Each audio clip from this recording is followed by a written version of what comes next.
See the ladder, it's the difference in the Philippines. They were up way high earlier before I decided to film.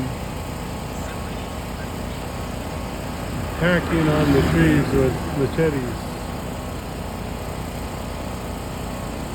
And those pruning rods right there lean up against the utility pole.